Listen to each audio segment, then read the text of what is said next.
What is happening? Good Lord. You got to love the NBA trade deadline. Jaren Jackson Jr. traded by the Memphis Grizzlies to the Utah Jazz. We didn't see this coming. Happy to see y'all here. I'm Trevor Lane. He's Keith Smith. We got a little front office show, basketball bulletin crossover. We thought, let's get everybody in here and let's talk about. Whole family's invited. Let's go. Let's go. All invited.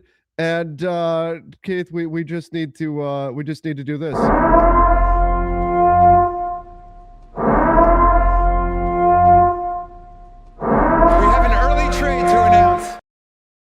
And this is the trip. We've been waiting. Keith, you and I have been on pins and needles all day waiting for James Harden to wind up going to the Cavaliers. Instead, we get this. We thought it was going to be Ja. It still might be Ja. I think it actually will still be Ja. But the Grizzlies trading Jaren Jackson Jr., John Conchar, Jock Landale, and Vince Williams Jr. to the Jazz for Walter Clayton Jr., Kyle Anderson, Taylor Hendricks, George Niang, and 3 future first-round picks. We have the details on those first, too. Great. What do we have?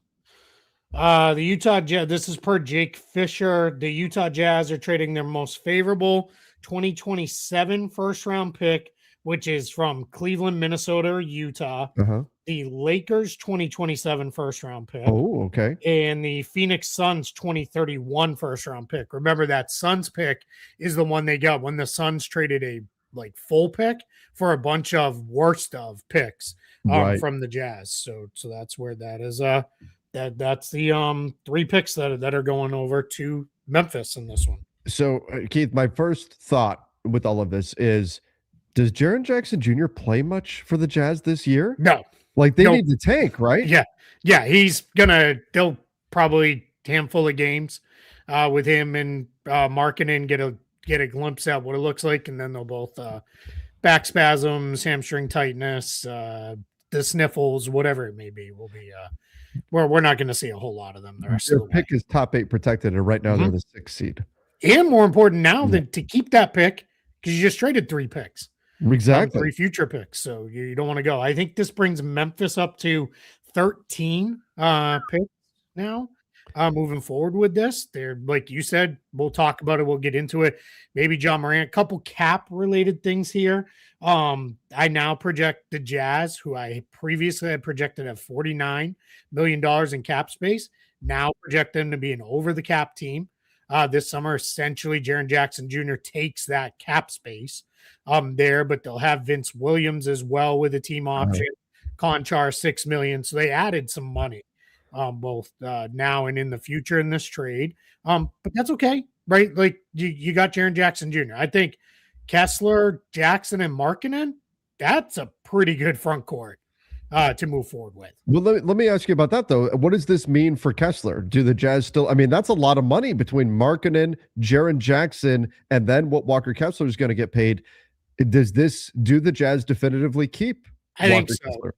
I think so, because you still have Keontae George for one more year on a cheap contract. You've got your other guys like Ace Bailey, who I know probably a lot of people aren't really watching Ace Bailey in the Jazz right now, but he's starting to really figure things out and play pretty well. So I think you do what you got to do. Let's say Kessler, probably 20-25 million is probably likely what he comes in around. The new contract this summer. They're still going to be well under the luxury tax line, even with this, because they went just barely over the sorry, it was just players of the week stuff. Right. I'm getting the notifications. Anytime it goes off, I get like, "Ooh, what now?" But they so they're going to be so they're going to be just like right at the cap with this trade. So keep Kessler. Let it play out and see what it looks like moving forward. I think they're, we've said it for I don't know how long, right? We have said they're gonna be good, right? Like they're going to try to be good next year. This is the last year of the tanking, and now they're there. And Kessler helps in a lot of ways where Jackson struggles, right? He's a very good rebounder. Jaren Jackson Jr. is not a good rebounder. Sure. Those two guys together defensively can cover for Markkanen. So they're in a pretty good place. And they could still, based on what we're seeing here in terms of their cap space, they could still absorb some salaries. I know they've been seen as a dumping ground that would take picks. Now, that doesn't mean they can do a lot. We're talking just under $8 million that they would have available, but nonetheless, that's the Scroll potential down for though another move to come. to the tax, because I think even after this, they're still pretty far under the tax. Because remember, Jackson's contract is not. Yeah, they're still 25 million under the tax line. So they're still in a place to maybe recoup some of those picks they just sent out. Right. Probably not in the terms of first, but I think they can maybe get something else done. With this. So interesting here by Utah. Again, this does not mean they're going to go start winning this season, but it's obviously signaling that next season Utah's ready to roll. They want to make a run. Now jumping over to Memphis, this tells you they're going the other direction. This is burn it down time. In Memphis, you're getting as many picks as you can. And very clearly, Des Bane got traded this past summer. Now Jaren Jackson Jr. is gone. It's only a matter of time before Ja Morant follows. Without a doubt. Yeah, it doesn't make sense for Ja Morant to be there. That doesn't mean it happens in the next 2 days, but probably by the time we get to the summer, I would imagine Ja Morant will be gone from Memphis. I can't. This signals we're starting over. And if you scroll down a little bit further, cut it off around Ty Jerome, if you can, on there, because this is what they're building around, right? It's going to be Zach Edey, Cedric Coward, Walter Clayton Jr., Cam Spencer, Scottie Pippen Jr., Jalen Wells. That's the group. Taylor Hendricks, if they can get him back on track. That's what you're building around if you're Memphis. That's your new core that you're going to start with. And Ja Morant just doesn't fit that group, right? He's older. He doesn't fit in timeline-wise with them. So I think you now start looking for, again, you're not just going to give him away. You're going to take a bad trade.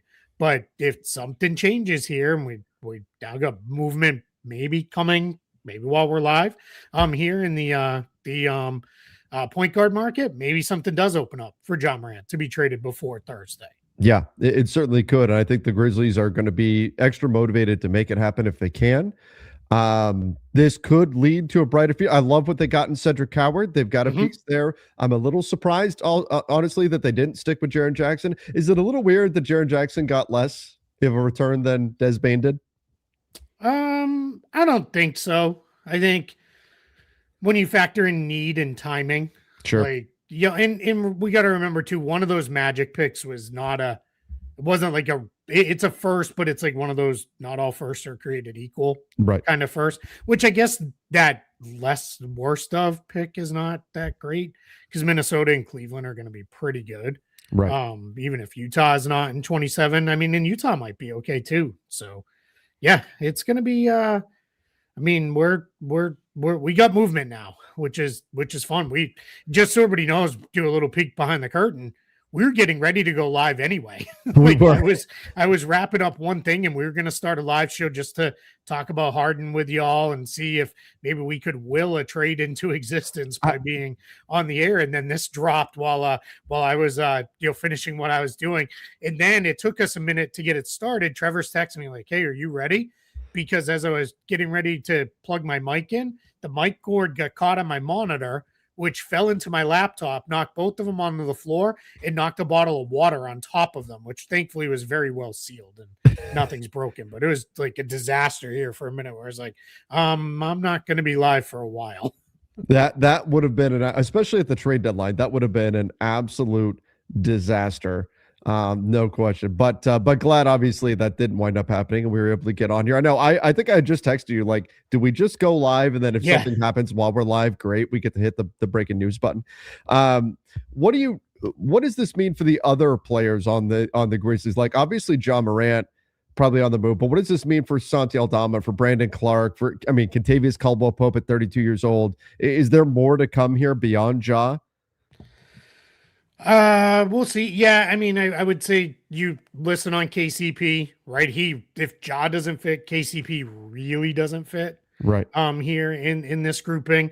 Ty Jerome just got back, so I'm not sure you're gonna see him get moved, and that's probably fine. There you teams are teams want to go young, but they're cautious of going too young. They don't want a whole bunch of 20 to 23-year-olds. They do want a couple older players, but I would say KCP for sure. Probably nothing's going to happen with Niang or Kyle Anderson that's meaningful as far as, I mean, maybe they spin them off. They won't be able to be reaggregated together, but maybe you could trade them in another deal. And then Santi Aldama, he's probably young enough to still fit as part of whatever the next iteration of the Grizzlies is. Brandon Clark, maybe, but he's hurt. So yeah, I would say it's probably Moran, then KCP is what I'd be looking at. Yeah, I'd say that's probably the way this goes here for Memphis. Do you like that the Grizzlies are doing this? That they're deciding, hey, if we're gonna tear this apart, let's tear this all the way down. Let's not do what the Kings did for a while and just kind of hang in there. Let's not do what Chicago's done. Let's completely burn it down and rebuild. Do you like this drastic of a move? Yeah, I like it certainly over trying to chase spots in the back end of the play-in tournament. Let's, we call it what it is. They weren't going to catch the Warriors, even with the Warriors kind of in turmoil a little bit right now, especially with this now. What are they calling it? Persistent runner's knee for Steph. That doesn't sound great. That he's just going to need managed, but I don't think you're catching the Warriors. So then you're in your, all right, so now we're in the 9-10 game. And then if we win, we got to win again. And then our prize for that is we get to get swept by the Thunder.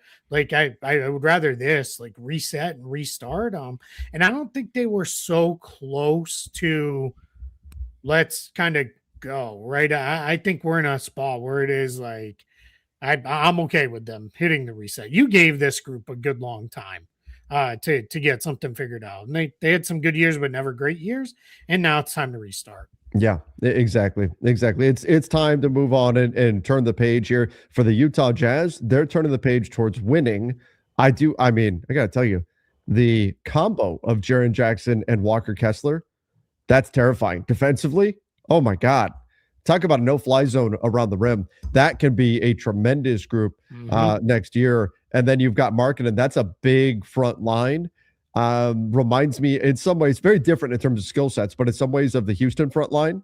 There's some similarities there where they go super big with Sengun, with Steven Adams. Hopefully he heals up quickly. And then, of course, they've got KD. Reminds me a little bit of going that supersized route. And then when you've got a guy like Keontae and what he's done too, he's really taken a step forward this year. Like they've got something cooking now in Utah to where in an already crowded Western Conference, they're going to be right there in the mix. Yeah, absolutely. I think couple things too with this one is because I've already seen is this how the Jazz really should they've used their cap space this way? Mm-hmm. There was not a better free agent this summer than Jaren Jackson Jr. He would have been. I mean, we're going to take LeBron out of the mix because that's a whole different thing, right? That's like its own situation entirely. There would not have been a better free agent than Jaren Jackson Jr. that they could have signed with that cap space. So this is what we've been hammering. How many 2-3 weeks now? Pre-agency. Yep. This is it. You hear right? that, You're Lakers? going and getting a guy. So pre-agency. Yeah. Yep.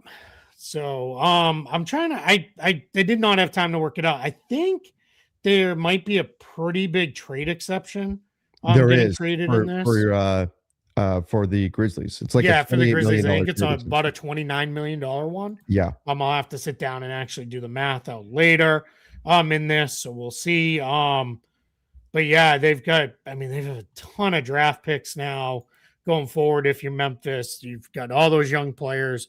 I think this is pretty solid. Like I think there is I think this is a pretty good return if you're Memphis. You're probably not jumping up and down because you not get that one signature asset where you're like, there it is. Like there's the draft pick that we feel really great about being a top 5 pick. And you did not get that one young player where you're like, that's the guy moving forward. But you got a couple nice young guys. You got some stuff here with this. Part of the reason too, why you do this now, I mentioned it before, Jackson only makes $35 million this year. Much easier to trade for him now. Versus going. But like I said, they're still miles under luxury tax. And I believe the Jazz will structure this. They'll still have that $18 million trade exception to use as well. So still a prime facilitator to jump in and help in other trades as well. Yeah. So we've got one team going for it, one team taking a step back. Man, Going for it in terms of moving forward, taking a step forward. Yeah. Going for it in about 8 months. Yeah, not necessarily going for it just yet, because it would be disastrous if they went and played Jaren Jackson Jr. for 35 games for the remainder of the season or something, and then they gave up the 9th pick to the Thunder or something like that. Yeah, exactly. Yeah. That'd be I don't think anybody would be super thrilled with that one. So all right, let's we've got a couple of chat questions we want to get into. And then we'll talk a little bit about the Giannis Antetokounmpo latest. We'll talk about the James Harden situation and where that could ultimately go. It's sounding like that's fairly close to getting done, which would send Harden to the Cavs and Darius Garland to the Clippers. So we'll talk about that too in just a moment. First, let's go here. LA, KCP, 3 bad firsts, and Memphis, Gabe, Maxey, 2031 first.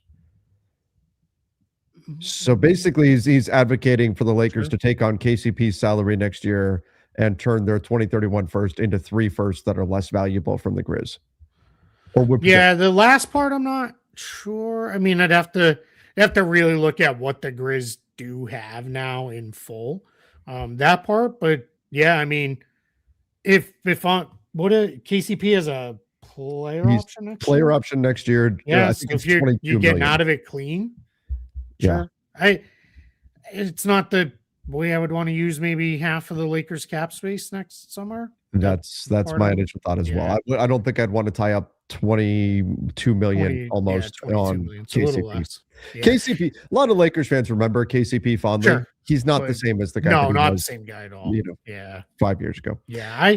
I that's not the kind of free agency I would do if I was the Lakers. Correct. Yeah. Does this mean Ja is gone? Yeah, probably. And that goes along with and maybe not in the next 2 days, but by the start of next season, very likely. KCP for Maxey and Gabe. See, Keith, this is where I think even from a Lakers side, from the Grizzlies side, I would do this. From a Lakers side, I don't think I would even do this. And yes, I'd be all over this from the Grizzlies side. Yeah, and look, it gets me out of 21 million next year. Exactly. It's that you don't. KCP is good. He is better than Maxey and Gabe. And that's a very low bar to clear. He is better than those guys. But is he worth having $21 million less to work with over the summer? Yeah. I would say no. There are definitely players that is true of, just probably not KCP. Not at this point. Yeah. Yes, there are. Absolutely. For trade alerts, please Annie Potts from Ghostbusters. We got one. Love this show. That's a good idea. I don't know why that popped into my head earlier today. That popped into my head that I needed to use that as a clip that I should use. We got one. Maybe we've had that conversation in the past. I don't recall, but that did pop into my head today that I need to make a drop with that. All right, guys. So I'm going to say this once. We are really we love being live. It can be hard to be live and still monitor everything. So we are extremely grateful when you drop real things in the chat. If you're going to drop fake stuff in the chat, we're going to block you. Yeah, it just makes it a mess for us. And because then we have to stop and go look to see if it's real or not. So, and why is that fun for you? It's not fun. Just stop, please. All right, let's go here. Cavs might trade Jarrett Allen. Lakers should trade for a $20 million, 27-year-old. Puts him next to. I mean, yeah, I think you can make. That's a good example of using absolutely free agency. Absolutely, that's 100% free agency. Now, Keith, do you think we've heard a couple of things? First of all, I guess let's just dive into the Cavs of it all here. I love the idea of James Harden for Darius Garland for the Cavs. I think that's a home run for the Cavs. I think you're getting the better player right now, and you're solving your second apron problem into the future, assuming that if you are willing to pay $13 million to James Harden next season, which is what is guaranteed on his contract. I like that you're killing 2 birds with 1 stone. I think you improved this year. Plus, you are solving your cap problem. Now, though, we're getting the reports that Jarrett Allen could be potentially available. Do you do both of those things? Do you do one and not the other? How should the Cavs proceed? And do you love that trade as much as I do for the Cavs? Yeah, I liked it a lot more on the books than I do on the floor, minus the fact that James Harden is generally available. And Darius Garland has not been available a lot, both in the regular season and in the playoffs. So I don't. People have made very apt observations of they both aren't always great in the playoffs, especially James Harden in elimination games. But I think we're in a spot where it's fine, right? Like I don't have any major issue with this direction you go.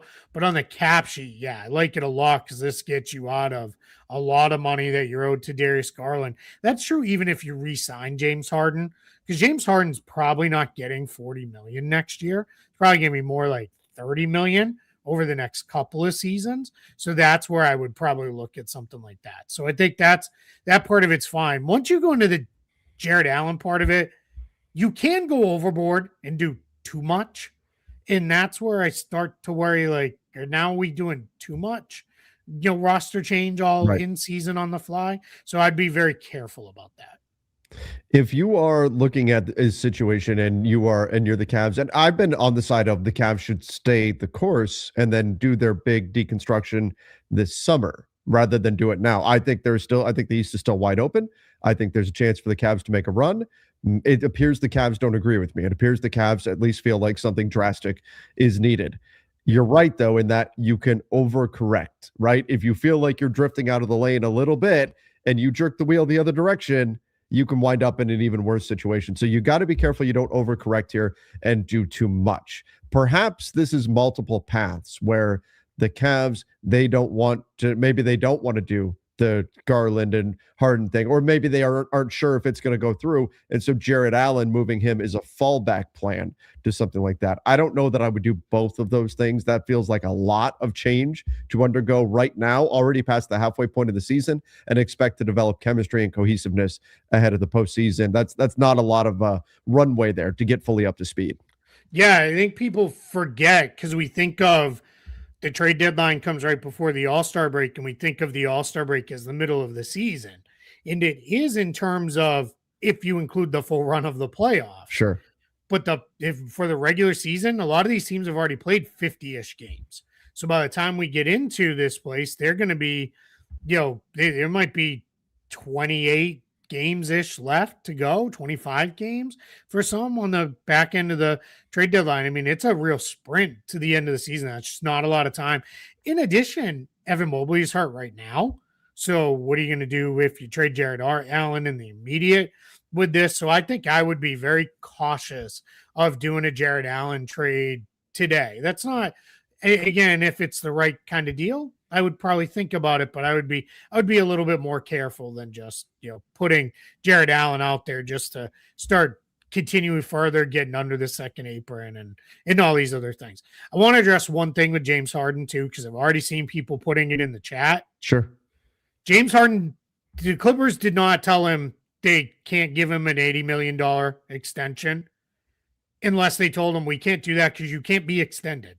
He signed this summer. When you immediately signed this summer, you're not extension eligible anyway. Mm-hmm. And he only signed a 2-year deal with a player option for next year. So not extension eligible now, this summer, next season, end of next season would not, there's no world where they could extend him. Now, if he said, hey, I'm going to opt out and I want a 2-year, $80 million deal, that's a different thing. But if you think the LA Clippers right now, while still being investigated for the Kawhi Leonard shenanigans, are saying, yeah, let's lock into a pre-negotiated deal with a pending free agent, even if he is their own guy. I have a nice bridge in Brooklyn I'd like to sell you that I own. I'll get you the papers printed up and send them to you. Just send about a $10 million super chat. And you'll own it and put tolls on it and everything else. So yeah, I agree. I think James Harden sees the writing on the wall, because you're right in that he can't sign an extension. But functionally, we're talking about the same concept. It is James Harden would like more money from the Clippers over longer years, and the Clippers are not willing to do that. He sees the writing on the wall. And if you're James Harden, Keith, I'm looking at this situation. I think if you're James Harden, you also have to think, what's the worst case scenario? The worst case scenario would be the Clippers. Let's say they go into the summer intending to trade Harden, and they don't find a deal.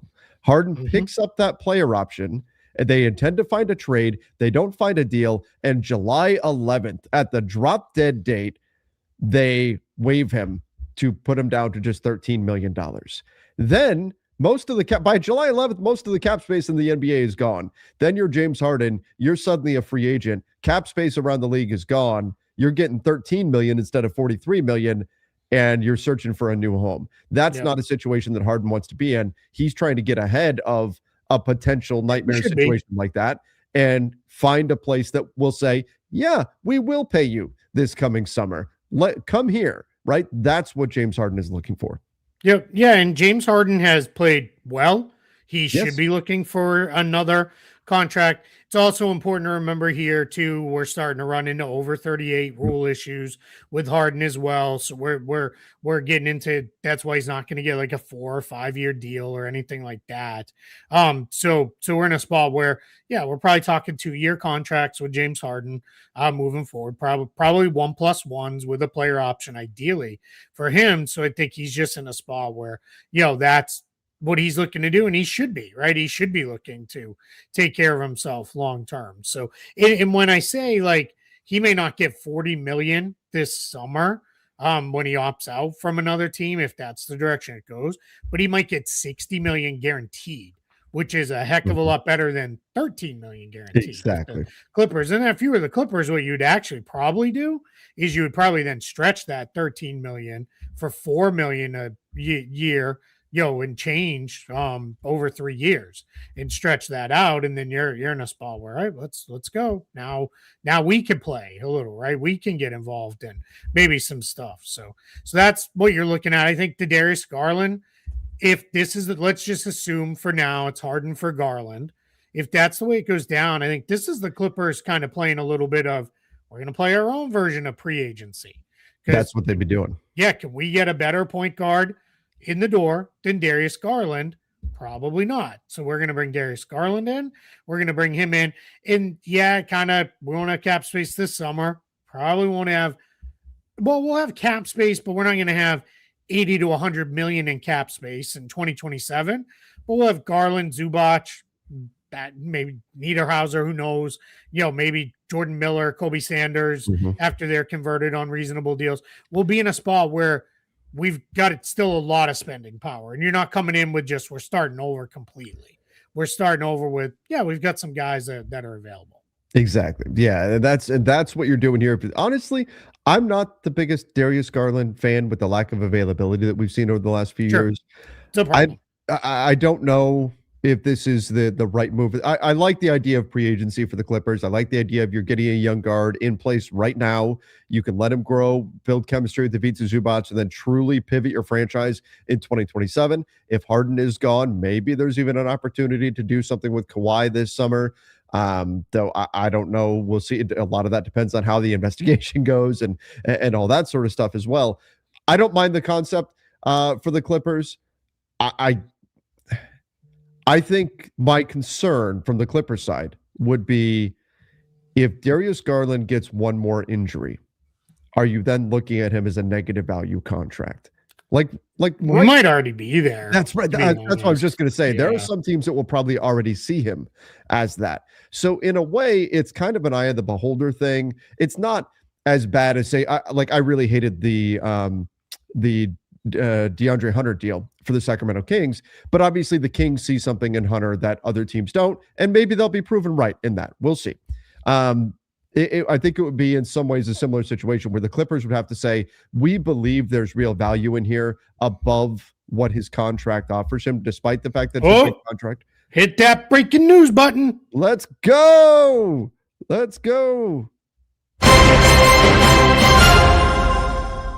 I've just been handed an urgent and horrifying news story. Minnesota and Detroit and Chicago have agreed to a multi-team trade. Mike Conley Jr. to the Bulls, Kevin Huerter and Dario Saric to the Pistons. Detroit also gets a 2026 Jaden Ivey to the Bulls too. Jaden Ivey to the Bulls. Detroit gets a 2026 first-round protected swap from Minnesota. Okay, let me pull up the tweet. Detroit just salary dumping Jaden Ivey? Is that what's happening here? Okay. Is all they got? No, that can't they be. They only got a protected 2026 swap. That's what it says. That can't be right. Jaden Ivey and Mike Conley Jr. to the Bulls. How many guards do the Bulls need? Wait, what's Minnesota getting in this? Yeah, Something's not right this here. something is missing from this. Kevin Huerter and Dario Saric to the Pistons. Okay, so you're getting Kevin Huerter and Dario Saric, but what does that do for you? Yeah, Kevin Huerter gives the Pistons another shooter. I guess they need shooting, Okay. but that's not the But what's ideal Minnesota shooting, huh? getting in this trade? Minnesota. So Okay, more to Minnesota come. giving up a protected There's swap. got to be more to come on this one. I don't. Chicago, Minnesota, Detroit. Something is missing from this. Yeah, definitely. Something very important is missing here. Is that what is Minnesota getting? Minnesota must be getting a player here. Yeah. Are they getting are they getting like Kobe White, maybe? Oh, that would make sense. Minnesota's Good getting get. Kobe White. That would make sense. That's got to be. That's got to be it. Tony Jones, who's very tapped into the Jazz, says Utah's move for Triple J will not impact the Jazz's interest in keeping Walker Kessler. They're envisioning a Kessler, Markkanen, Triple J front court. Yeah, we're still not seeing what Minnesota's There's got to be an update coming because Minnesota, Kobe White would make sense. Ayo Dosunmu, something like that. Ayo Dosunmu could, yeah. Okay, well, I imagine more is gonna come here in a moment. Yeah, that's using the graphics, just Ivy and Conley. Everybody though is responding to Sham saying, "What's Minnesota getting?" Yeah. Okay. Well, we'll find out here in a minute. We'll keep an eye on it and see what's going on. It's got to be like Kobe White or Ayo Dosunmu or something like that. Got to be. Yeah, I would be surprised if it isn't. Like, I don't know. For Minnesota, like you don't. Sorry, guys. This is the bad part of doing this live. Is like we're like reacting to stuff and trying to look at things. Do you like that return for the Pistons for Jaden Ivey, Kevin Huerter, Dario Saric, and a pick swap? If it's just getting off Conley, like Minnesota somehow isn't taking any salary back, it gets them under the first apron. It does, huh? Interesting. Now, a swap right now, based on current standings, that would move Detroit up from 29 to 23 in this year's draft in 2026. Yeah, so it's probably like top 20 protected, or I mean that's something. It falls apart, yeah. But I mean, like I meant more like salary. Oh yeah, Detroit's receiving it though. Yeah, weird. Gets the swap.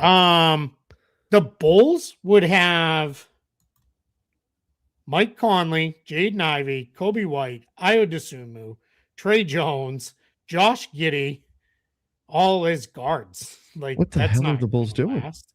Yeah. And Yuki Kawamura, too. Well, it tells you that. Did you see him win that jump ball the other day? I didn't. Yuki Kawamura is shorter than I am, and he won a jump ball but in a game. That's that's an impressive feat for him. Yeah. I don't love. Well, I mean, I guess if you decide you are not going to be the team to pay Jaden Ivey, if for whatever reason the Pistons have gotten to that point. I think and that's been like a thing. They move up like 7 or 8 spots in the first round. They also get some shooting that they could use in expiring contracts that don't take them long term. I think that's it. I think that's. I mean, there might be other minor things moving around here, like seconds or draft rights, or like we saw Manuel Miller got thrown into the Bulls, Cavs, Kings trade just as a something to move, but I don't think there's anything else there. Minnesota getting? Now they're saying they're under the first apron, so they're just putting out Mike Conley for nothing. Yeah, well, I got them under the first apron, which makes it a lot easier for them to do other things. Keith, is this a sign though that the Wolves are not getting Giannis, or is this a push to get Giannis? Because I don't know. I mean, Mike Conley's expired. A lot easier to get Giannis now, right? Why is that? because now you're under the first apron. So you could take back You more can money take in a back trade. salary. You think that's more valuable than being able to aggregate Mike Conley's 10 million expiring? Yeah, I don't know. That's the thing, right? Like, obviously, there's a Minnesota. I could say this: Minnesota does not do this if they believe they're in on Giannis, and this would take them out of the Giannis conversation. Correct. Right? This either has no effect or helps them in their efforts to get Giannis. Otherwise, they would not do this. The Bulls. For the Bulls, I'd have to assume this means goodbye Kobe White, goodbye Ayo Dosunmu. Maybe both of them, at least one of them. Like, there's just way too many guards on the Bulls now. Yeah, Kyle Dosunmu, or now I'm mixing them up. I'm making up guys. Kobe Dosunmu. You always Dosunmu. accuse me of. Yeah, Kobe Dosunmu here. Kobe White, I imagine, is going to be traded because the indications have been out of Chicago over the last couple of weeks. They're probably not re-signing him this summer because they see him as too much of an overlap with Josh Giddey. All right, we can argue that later. But I think with Kobe White, that's a guy you can definitely get as another team that needs a point guard like Houston, because that's $12.8 million. That's not a $40 million player. Mm-hmm. That's a player you can much easier trade for. So if you're the Bulls and Jaden Ivey is heading into restricted free agency, that means you're not giving up a ton here, but are you effectively committing to pay Jaden Ivey this summer? Is this the Pistons say we don't want to be the team to pay Jaden Ivey and the Bulls? Yeah, I don't think they were going to pay him this summer. Yeah. Because you've got Jalen Duren, you got to pay. You're going to have to pay Thompson next year. You're going to have to pay Ron Holland coming up. They're still sending signs that they may do something. So I just think Jaden Ivey, when he came back from injury, he did not come back like gangbusters. And the Pistons had kind of moved on. And I think it's just this is best for him. Go get a fresh start somewhere.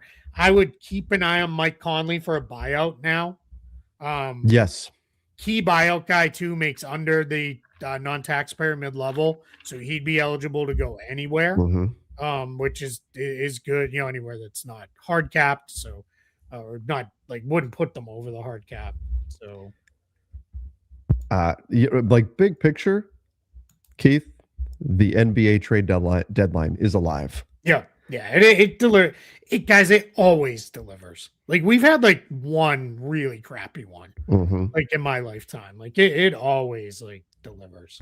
So Chicago gets Jaden Ivey, Minnesota gets flexibility. Yep. Detroit got a shooter and Kevin Herter is on an they get Kevin Herter. That's a nice get for them, honestly. Kevin Herter. Yeah, Dario Saric that's whatever. That's a throw in to make the trade work. Yeah. And then Mike Conley maybe gets bought out or something. I mean, Yeah, I'll address this too in case anybody's like, how can the Bulls turn around and trade Saric with Herter? They won't be traded together technically. Saric will go by himself into a trade exception into this, and Herter will go by himself. The way the mechanics will actually break down. When I write it up on Spot Track, when we have the details, I'll put it all together. It gets reported like this, but actually gets executed as separate trades. So apparently Shams is saying that this is to get stop tweeting out player of the month stuff. God. Right? Like no one cares about that right now. Yeah, you should have done it yesterday. So apparently, Shams is now reporting that the Wolves are like trying to go all in for Giannis. So let's pull up the Wolves cap sheet. Yeah, so this dropping them below the first apron. I think everyone is on Spot Track right now because it's loading all the pages super slow. So I'm still in Chicago. It will switch over to Minnesota at some point. We have like extra server power stood up for Thursday, but not Tuesday. But it's okay.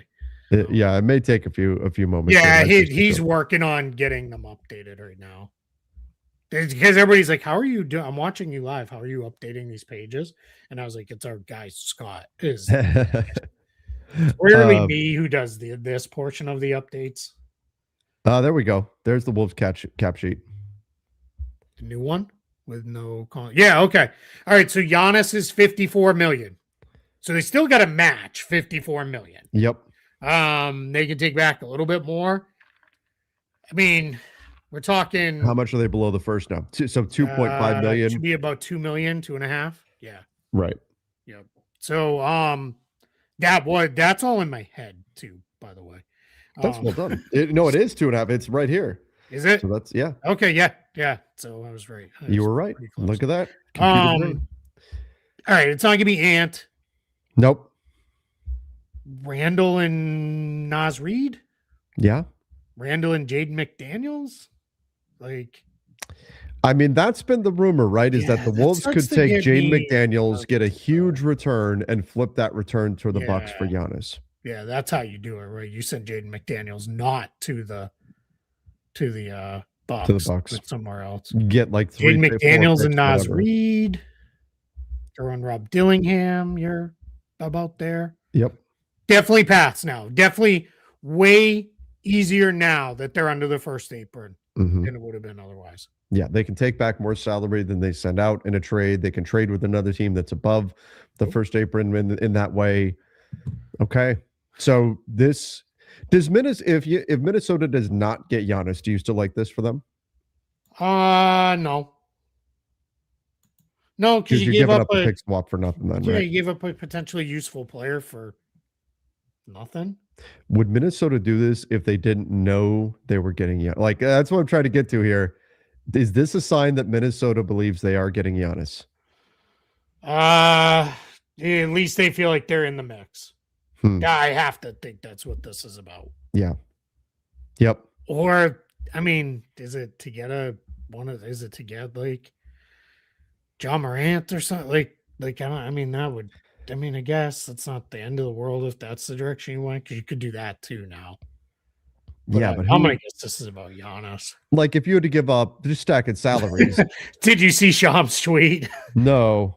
Bulls and Pistons have desires met here in a young and veteran guards to Chicago, and a sharpshooter goes to Detroit. Minnesota creates significant tax savings and roster space as they pursue a Milwaukee star this week. A Milwaukee star. A Milwaukee star. I wonder which one that is. Kyle Kuzma. That's it. Yeah, that's it. Yeah. Well, there was that graphic once upon a time. Kyle Kuzma. I don't know. I mean, sure, I guess. Why not? I mean, I love it that they're going for it. Tim Connolly's aggressive, man. He's pretty one to make big moves. So look at this, man. We were gonna go live to talk about maybe a trade, and we got 2 trades we weren't even expecting. Right? I love it. I'm looking to see if anything else comes up, but I think that's nobody's had the details yet on what this pick is. Let's get into some of our super chat questions. Yeah, let's do some of those. Yeah. All right. With this deal, do you think it takes the bitter taste out of the Grizzlies front office mouth if they can't get a pick for Ja? Yeah. Because now you got 3 picks. Yeah, definitely. This could be more like the Trae Young package. Get off some contract, get off some salary, get a role player back or something. Do you think the Bucks could they trade their veteran assets before the deadline if a Giannis trade doesn't happen? Turner and Portis specifically. If you're committed to trading him by the summertime, sure. Yeah. Because then what you would do is you'd basically tell Giannis, like, come back and play if you want to this year, but if you don't want to, we don't really care. Right. And then it would be that would be fine. But if you're not committed to trading him, then no, because now what are you doing? Like that doesn't help him at all.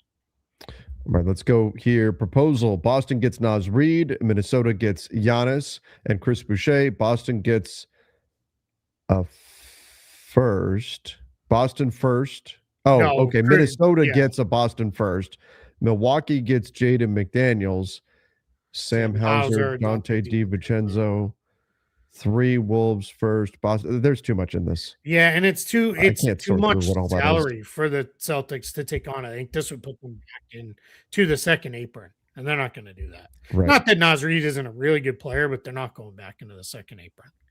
All right, let's go here. Can you all explain trade exceptions? Yeah, so trade exception, here's the very easy way to think of this. Player is traded who makes $30 million is traded for a player who makes $20 million, or even a combination of players who make $20 million, when it's one player going out, the imbalance between their salaries creates a traded player exception. So in this case, you're sending $30 million out, you get $20 million coming back, you get a $10 million trade exception. It's good for 1 year, and you can use it to trade for a salary that fits within that traded player exception amount. So you can trade for a player who makes up to $10 million, and that's how that would come together with this. My phone is now sending the alerts very late. Yeah, I would say I just got the Shams tweet that you were just so talking that must about. be a Twitter thing then. Yeah. But anyway, so you create a $10 million trade exception. Trade exceptions can also be used to claim a player off waivers. You can also use a trade exception to you can use it to trade for a player, claim a player off waivers. You can't combine them with other trade exceptions or with other outgoing salary. So that can't be done. Okay, right. So there's a lot there that you can do with the trade exception. You don't have to use it. You can let them expire, but it's still a nice tool to have. Yep. Will the Jazz be able to retain Kessler in the offseason? We talked about this already, but the short answer is yes. They can still retain him. I was doing a little bit of work on there. They should still be $50 million under the tax line. So yeah, they're fine. Hey guys, a report from Mark Stein said the only teams on Giannis's list are Miami and Minnesota. Seeing that, shouldn't the Lakers stop with Giannis? Who said towards the last part of that? For the Lakers, it was always more likely would have been in the summer. Yep. For them, so yeah, I mean, there's no reason to until he's traded. There's no reason to not do that. That said, I don't think the Lakers were ever going to make all of their decisions around. We have a chance to get Giannis this summer. Right. I think it was going to be. I think they're trying to stay flexible anyway, no matter what. Like that's whether it's for Giannis or somebody else. That's a different thing. Right. Right. And as far as Miami and Minnesota as the teams that are on his list, that does matter because if Giannis is willing to go as far as to say to whoever, just to pick a team, let's say it's the Warriors, and Giannis decides, I just don't want to be in Golden State. If he's willing to go as far as to say, look, Warriors, if you trade for me, I'm out in 2027 when I can hit free agency, that will allow him to direct his landing spot to a degree here. So if he really does want either Miami or Minnesota, this could be an interesting two-team race. Yeah. If there are other teams willing to jump in, like we heard the rumor a few days ago that the Blazers were perhaps willing to trade for Giannis without getting an assurance that he would stay, okay, maybe that opens up the field a bit more. But Giannis will have some sort of a say. Whether or not it ultimately matters is yet to be seen, but will have some voice in this process in terms of where he ultimately winds up. Yeah, 100%. What I was laughing about was nothing Trevor was saying. Andrew Schlecht, who covers the Thunder, says a Milwaukee star is so good. That's art. Trade deadline art. Fantastic. That's pretty funny. Keith, whose offer do you like better, Minnesota or Miami? Well, I don't know what the Minnesota offer is. That's the challenge, right? I mean, what if let's say it's the Jaden McDaniels thing that we're talking about. And Jaden McDaniels is going to the Bucks, or going to another team, and then those assets are going to the Bucks. If it's Jaden McDaniels going to the Bucks, no. I love Jaden McDaniels. He's one of my most favorite players in the league. The challenge is, what does he do for them if they're fully rebuilding? Like he is a awesome third or fourth guy in a lead defender for you. But I don't want any of that there. So that's the if it's Jaden McDaniels goes elsewhere, we get a buttload of picks coming in. Let's go. Like that's fine. Like if I'm trading Giannis, I just want to start over. I don't want to try to be competitive and half in, half out nonsense. Like when teams do that, it never goes well. It never, ever, ever goes well. It just always ends up in a place where they're not good. And then you just end up with a whole bunch of people. That's how you end up, honestly. That's how you end up the Bulls. I think that if I'm Portland, I'm saying, hey, I've got some of these Bucks picks. We wouldn't mind getting Jaden McDaniels. That'd be Daniels and Tumani Kamara. exactly. Ooh, That's what I'm thinking. Sign me up. That's what I'm thinking. Now, if I'm the that can make some Timberwolves, sense. though, I'm starting to dream about Giannis, Gobert, and McDaniels. Good luck. And when Ant turns it on in the playoffs, like, come on, that's tough. That's going to be really difficult to deal with. Yeah, I mean Miami, because we're talking like Hero, Rozier's expiring contract, Kilo Ware, maybe a couple picks. That's not bad. That's more of a, or we're gonna try to be okay type of package, and that I don't know. That I would, if they were gonna flip Hero somewhere else, that's probably better. I have seen a lot of people mention too, Tyler Hero's from the Milwaukee area. If people actually go and look though, it didn't, when Tyler Hero chose to go to Kentucky over Wisconsin, things got really bad for him and his family. So I don't know that he's super excited about, let me run back home to Milwaukee. Right. So it got really nasty. Let's go here. Heat get Ja, the Grizz get Fontecchio, Gabe, and Rui. Lakers get Wiggins. What would Jared Allen package look like? Here's one trade, and then what would a Jaren at? Right, and then let me throw in something else. Yeah. A Jared Allen deal, you'd probably be talking about some type of draft compensation and expiring salaries if the goal of the Cavs is to move off of Jared Allen for cap reasons. I don't agree that should be the path for the Cavs. Sure. But if the Lakers can capitalize on that and get a player that fits long-term at the center spot, sure. Why not? But again, for the Cavs side, I don't think the Cavs should do that with Jared Allen right now. This kind of just feels like the Lakers jumping in and stealing Andrew Wiggins for nothing here. Like, feels like they would have to send the Grizzlies something. Yeah, you'd have to send something. And I've been, because I don't think the Grizzlies want straight expiring salary for Ja. Yeah, or for Ja. Yeah. Are they going to keep Rui, or would they try to flip Rui and send him somewhere else? Sorry.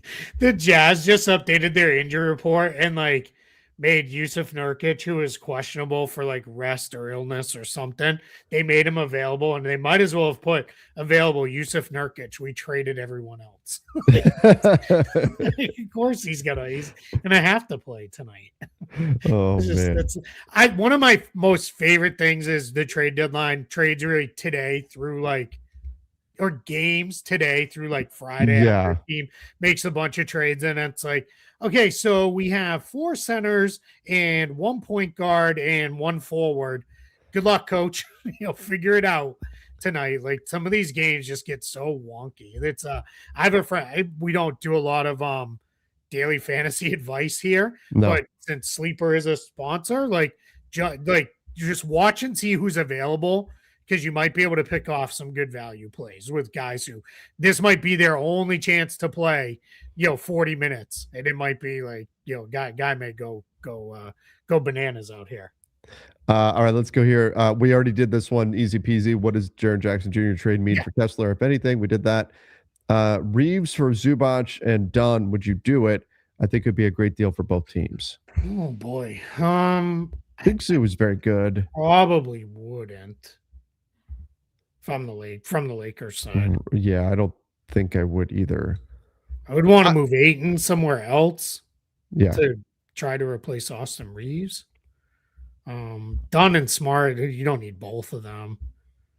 I mean, they need as much. It's really Reeves for Zubac. So. I would happily have done it. Well, yeah, I know, I get it, but that's not that. I don't know. I don't think that's it. I don't think that's the one. It's not bad. At least I had to think about it. While we're on this topic, one of the primary suitors for Austin Reeves over the summer has been the Utah Jazz, and the belief that the Jazz would make a run at him and maybe offer him everything. What does this do to the Jazz's ability to pursue Austin Reeves? Yeah, I mean, it's gone now. It would have to be through a sign. They used all their cap space. They're going to be an over the cap team. Now they're fine. They're going to be plenty under the tax and everything, but they're going to be over the cap going into next summer. They'll be, miles under, but now it would have to be a sign and trade, and that gets complicated for other reasons. And at that point, like now you're gonna have to give real instead of just being able to say, hey, Austin Reeves, here's 40, or I guess 40. I'm just gonna call it $40 million max contract. And the Lakers now blink, right? Are you gonna give them that or not?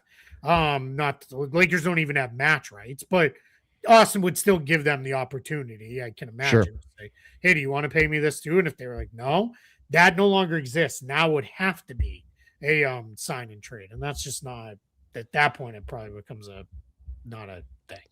So that's one, from a Lakers perspective, that's one potential suitor for Austin Reeves off the market. I'm sure there will be others. There'll be plenty of teams that would love to have Austin Reeves this summer. But the Jazz, unless it's a sign and trade, and they were seen as one of the bigger threats to potentially go sign him or try to sign him this summer, now that appears to be that avenue would be closed. Yeah, exactly. Yeah, I think that's out of the mix now. Which is, if you're a Lakers fan who wants Austin Reeves to stay, you should be happy about this. Right. Exactly. Okay. With the exception of now you've got to deal with Walker Kessler and Jaren Jackson Jr. together in Utah with Market. That's a big front line to have to deal with. But all right, let's go here. Let me get flagged 1, 2. Yeah. Or no, I think it was a trade exception one. Never mind. We did. Could Minnesota be prepping for Giannis? Yes. Yeah, seems to be. Seems to be the case. Giannis or AJ Green, I guess. I don't know. Cole Anthony. It's a Milwaukee star. Gary Trent Jr. There you go. Yeah. Jericho Sims. There is a report coming out right now, Keith. It's being aggregated right now from Anthony Slater that the Warriors have placed Draymond Green on the trade block, and it appears his time with the franchise is coming to an end. Interesting. Yeah. Where did that come from? That was it's right. It says it's from Anthony Slater. The problem is this time of year. Yeah. He said it on a podcast somewhere or something. But NBA Central his 14-year run with the team is in jeopardy. Oh, is the phrase. Yeah, I think that report came out the other day. He wrote about that.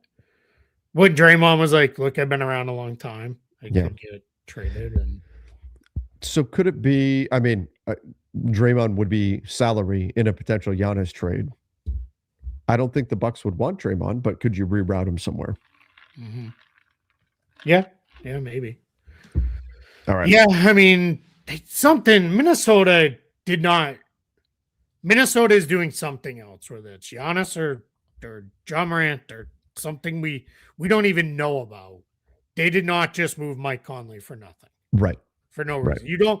You get under the tax for real reasons. Sometimes it can be the difference in paying $12 million and getting $12 million. Yeah.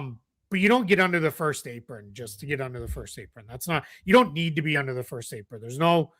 You get under the second apron because you can have your draft pick frozen. There's other penalties. First apron is right now immediate. It's harder to do things penalties, but it is not there's no longer term penalty. There's no financial penalty beyond you pay more in the tax. So they did that to get under the first apron for some reason. What that reason is, don't know yet. Yeah, we'll have to see. But obviously there's method to the madness. There's a reason why they did this. All right, let's go here. Apologies if you went over this already. How realistic is Jared Allen to the Lakers? We have gone over this. We've talked about it quite a bit. But if this is what the Cavs want to do, then the Lakers should be using the concept of pre-agency to make that call and say, hey, we can offer you expiring salary that you'd be looking for Jared Allen. And I believe that's a player that the Lakers should make a real push for. Will they? We will see. But again, will the Cavs even want to move him? Right? I don't think the Cavs should. If I'm not being selfish and I'm looking at it from the Cavs side, I don't think the Cavs should want to move him right now. The Cavs do get James Harden. Jared Allen is that's like the ideal fit with James Harden. Exactly. Right? Like the lob catching big who plays really good defense. Like that's what you need. Him and Mobley, like that becomes a really good. Those are two good bigs to work with. That I do want to say, like we've had, like it's fluctuating up and down. We got a lot of people in here. If you guys can please hit the like button Yes. for us, it'll really help. So let's get a like spike going here real quick, and then hit that subscribe button so you know when we go live. Because I mean, we may be done here in a few minutes, and we may be live again in like an hour. Yeah, you never know this time of year. Be how it's gonna go. Like it's that's just where it is right now with this stuff. So I'm looking to see if anything else is like popping up. I've had an eye on TweetDeck the entire time. I'll just keep working through some of our super chats here. Feels like Houston can easily get Kobe now based on this deal. Yeah, I like that one. The word is that I like Kobe White to Houston. The word has been that the Bulls aren't finding the first round picks that they want for Kobe White, and it'd be more like multiple seconds. Do you? Yeah, if I'm Houston, I'm willing to give a first for him. Yeah, maybe protected. Yeah. I mean, it's like keep it like they've got some of those extra firsts too. Yeah. This is a great point here by it's moving too quick. These trades had no rumors behind them. Mm-hmm. That's Memphis works in silence. They work pretty quietly. Yeah, we heard J might get moved, but we didn't hear anything about Utah. This also tells me Austin Ainge is running the show in Utah, not Danny Ainge, because it's not like I think Danny Ainge is just semi-involved now because Austin works pretty quietly too. He was a big part of Boston when Boston made a bunch of moves nobody saw coming. So yeah, I mean, we love the rumors too. Don't get me wrong. We love the Harden for Garland stuff and all that. Yeah, and that may come to fruition. Yeah, maybe that comes to fruition. But yeah, a lot of these trades come out of nowhere with really nothing. They hit you like and it's fun. It's exciting, It's like an RKO. All right. Anthony Edwards getting Demon Giannis, and Luka has to play with 41-year-old Braun. Someone waterboard Rob Pelinka over this. Little bit different situation in terms of what they actually have to give and all that. It's not, I'll tell you what, it's not like a Giannis trade is sitting there for the Lakers and Rob Pelinka is just going, well, I don't know. That's not the situation.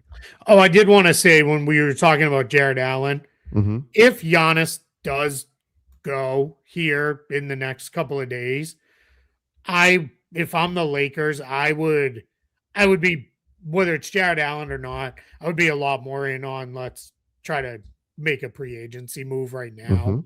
Because now Giannis would have been worth maybe we hold just because like if he was still a buck on Thursday, but if he gets traded here in the next couple of days, yeah, I'm in on making a move. And somebody asked me to say something like a very pro Laker comment, and I'm not going to say that. I will compliment the Lakers when they do. This was like a cheer for the Lakers, and I'm just not. Oh, I mean, I think you are very grounded when it comes to your opinions on the Lakers. It's not like you just run around saying like, oh, I want the Lakers to suck. I want them to I want them to make no moves and all this kind of, you keep it pretty real. I operate in two different worlds with this stuff where when it is cap roster related, emotion goes out for me with that stuff. Like it's not, I don't have rooting interest. I don't have any of that. If it's Lakers Celtics playing, yes, I want the Celtics to beat them so badly that they disband the franchise and pack it up and move away forever. But yeah, when it comes to trades and signings and all that stuff, I don't like that. That stuff doesn't factor in for me. I try to keep it all very separate. All right, let's go here. And that's why you are Lakers fans' favorite Celtics fan. Let's go here. Oh, a report from Jake Cowley. The Bulls are looking to move Kobe White and Mike Conley. Yeah, that makes sense. Makes sense. I mean, they don't need. I don't think they're necessarily. They got 100 guards now. Like they don't need all these guys. Got to collect them all. DeMar for Karis LeVert and Jaden Ivey. Detroit trade exception. Jaden Ivey just went. Sorry, it's the communications update about players of the month, which congratulations to two of our guys. Hey, Jaylen Brown and Luka Doncic are the Eastern Conference and Western Conference players of the month.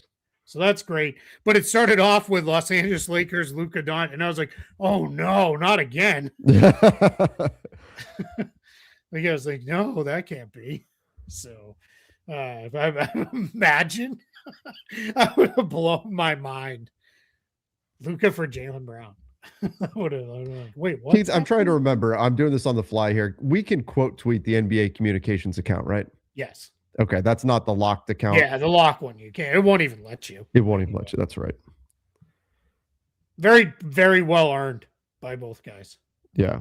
For that award too.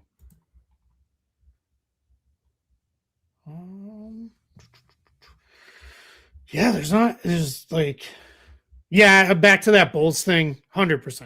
They don't need all those guards. It's too many guards there. All right, what was this one? DeMar for Karis LeVert and Jaden Ivey just got traded, so that's not going to be a thing. Unless the trade gets expanded, and I'm not sure that's how it's going to be. So, all right, let's go here. You already answered this. How is Sarge being traded again? Yeah. The Kings trade is done. That trade got done on Sunday, so that can't be expanded. That trade is done. So what the rule is when a player's traded and the team that acquires them is over the cap, they can't trade that player again with another player for 60 days. Obviously, that takes us well past the trade deadline. So in the case of Dario Saric and Kevin Huerter going to the Pistons, they're not going to go aggregated together. It's going to be something like Jaden Ivey salary matches for Kevin Huerter, and Dario Saric goes into the trade exception, or Saric matches. I don't know if Huerter's contract, I think, is a little too big to go in the Pistons trade exception. So that's how it will work. It'll break down. It'll functionally be one trade, and that's all you should really care about.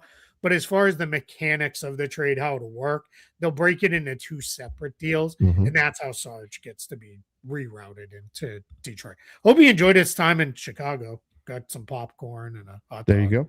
Had a good time. Yeah. Eddie, isn't popcorn there? Isn't that like a big thing there at the airport? In fact, when I took my trip back in September, we flew through Chicago and we did get a popcorn at the airport, and it was fantastic. Now, very expensive. Never thought you'd pay $40 for a thing of popcorn. The cheapest snack food in the world. But it was very good. Any chance of the Heat getting Giannis and Ja? That's like $100 million in salary. Jeez. How much? Yeah, that's crazy. 90 something. Million, I mean, that's roughly right. Ja's like almost 40, I think, and Giannis is like 54. Yeah, probably not. That's it's just probably not. Wondering your guys' opinions on Sabonis to Toronto. I'm only interested in that if I'm moving Jakob Poeltl. Bingo. Yeah, you gotta move Poeltl. I like the fit of Sabonis with Barnes and Ingram. They need more offense. When things get sideways for Toronto, it's when their offense stinks, and that's where Sabonis would help them. I think Barnes is a good enough defender that he can help Sabonis there with that stuff. So I don't mind that, but you got to get off Jakob Poeltl's contract if you're making that trade. He makes just it's not right now. 19.5 for Jakob Poeltl is, when healthy, that's not bad. It's the 20+ million, 27 million or so when we get into the out years that are not good. All right, let's go here. Could the Lakers trade a first, Rui to Memphis for 3 picks without them sending a player back to LA and just absorb Rui? I don't know what Memphis, I'll look up what they're. Well, they're going to have that giant trade exception now. So in theory, they could. That's a lot to. Oh, and you're getting 3 picks back. I mean, that's the challenge is there. It's now your balance is off. You'd probably have to send like seconds for them to take on Rui's contract. Rui's a fine value, a good player, but if Memphis is tanking, why do they want? Why is Rui even in this? Yeah, they wouldn't want. Well, I think he's just thinking get off of. But why do you need off? Why do you Rui's need to? Contract? Yeah, you don't need to. I wouldn't just be throwing. I mean, I guess we're getting you an $18 million trade exception, but yeah, that doesn't do anything for you. No. Because especially if you go into cap space next summer, you lose that trade exception anyway. Right. McDaniels somebody asked for AR all to the the picks and Spurs. swaps. The Lakers don't have enough to get McDaniels. No, definitely not. They don't. I mean, they only have 1 pick right now, too. Right. Trade. So somebody asked Austin Reeves to the Spurs that ship sailed a couple summers ago. That was when he signed his extension or not extend. We signed his new deal with the Lakers. Proceeding after we hung out with his agents while trapped at the Caesar's Palace while the guy was throwing all the furniture out the window. That's right. Oh man, I forgot about that. That was that year. My God. Yeah, we were supposed to meet for like have a 5-minute conversation turned into an hour and a half because we couldn't leave the hotel. I think that's right. Let's go here. Do the Pacers still have interest in Ayton? Like when that was when our wives were like not happy with us. Yeah. I just remembered that because we texted them like, hey, if you see something on TV, yeah, we're okay. That's where we're at, but we're okay. Yeah. Remember how we got there too? We got the guy, it was already going on, and we had to walk through the service Uber entrance. Yeah. The Uber drivers, like, I work here sometimes. Just follow this long service hallway. And there's like cops running around trying to. And we're like ducking through like where I thought for a moment we were gonna have to put on disguises, like we were gonna have to dress up as caterers or something like that in order to get into the building. Ocean's 11 style.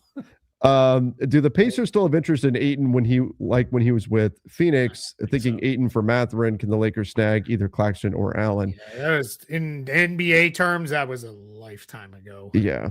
And they may have had interest over the summer, but it's different trading stuff for a guy versus signing a guy in free agency. That said, I do think Mathurin could be on the move here. It's very unclear what Indiana's plans are. And they're holding him out tonight. Yeah, and he's a free agent this summer, too. And you have Nembhard, you have Halliburton, you have Neesmith, you got Ben Shepherd, McConnell, a lot of guards there. So not sure that's going to be there.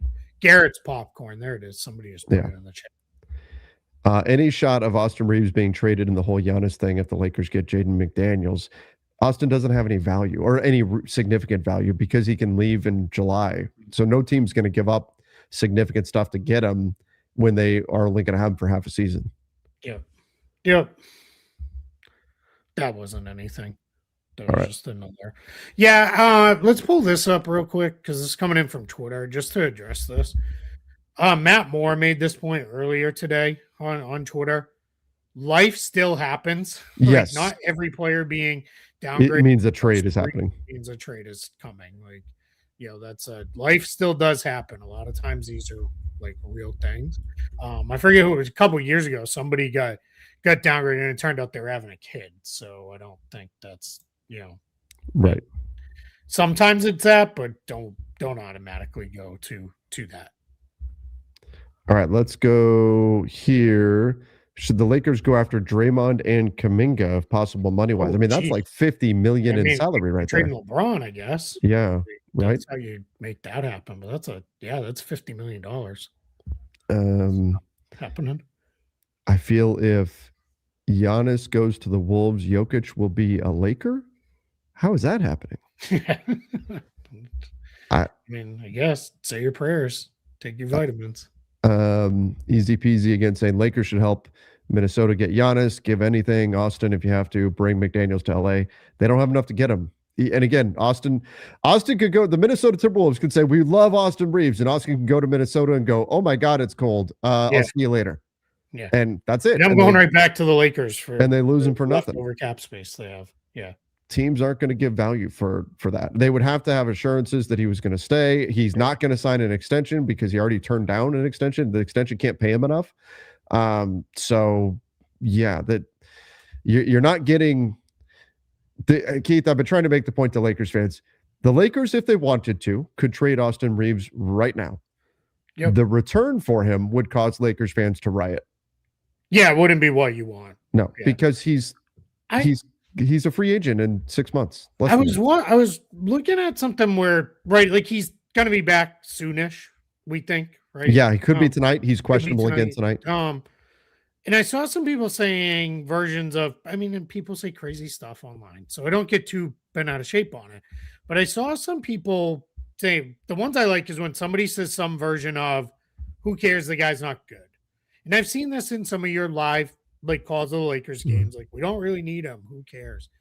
And then somebody counters back with like, dude's averaging almost 27 points per game on pretty good efficiency. And then invariably, unless the person's just being an idiotic troll, somebody will be like, wait, what? He's been that good?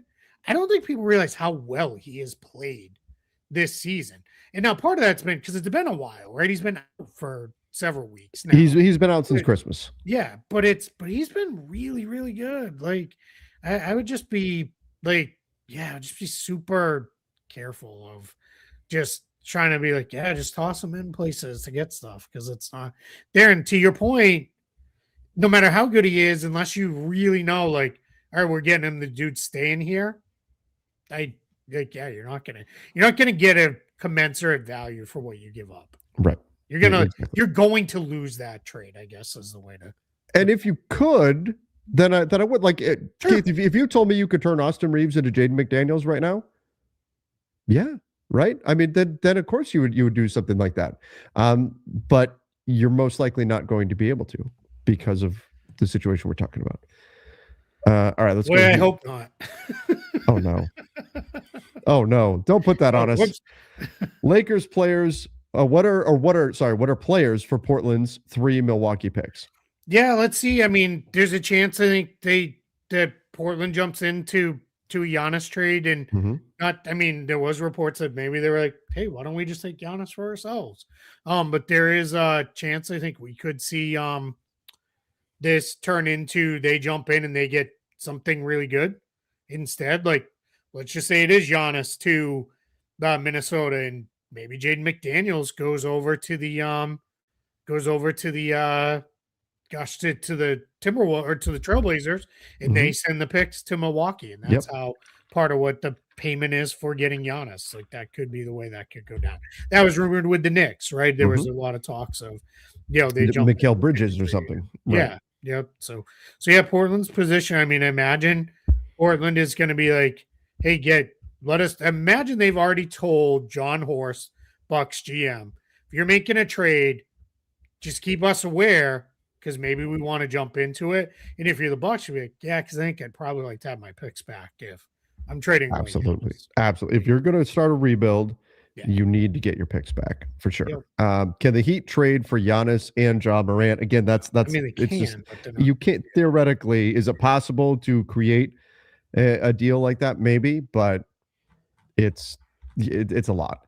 Sham said Io and Kobe on the move. Yeah, maybe. Yeah, makes some sense. Yeah, definitely. I would take Kobe White because there's been a lot more buzz that he's not going to get re-signed there. All right, I think that was our last super chat. So I'm gonna jump out because I got to get some writing done. Before I'm hoping they're gonna tell us something else, and we're gonna have to come back again. So hopefully we get something else coming all my here. Stuff over. I'm gonna leave my mic plugged in and same. Stick some headphones in and get to writing. So trade recaps coming on Spot Track soon. It'll be first the Jaren Jackson Jr. trade, then I'll recap this other 3-teamer. Multi-team trades. Keep an eye on that. We're gonna see more of those here, but it's trade deadline's moving. Let's go. Let's go. And we still have 48 hours till the trade deadline? Just under now. About 47 hours and 45 minutes. So we're almost just under 2 full days left. That's right. Let's go. As soon as y'all end, Shams bomb. Probably. I hope. Immediately we're like, all right, I guess that's why we didn't shut everything off. Let's jump right back on. So somebody said the other day, they were like, just leave the stream on. And I'm like, no, nobody wants to look at me.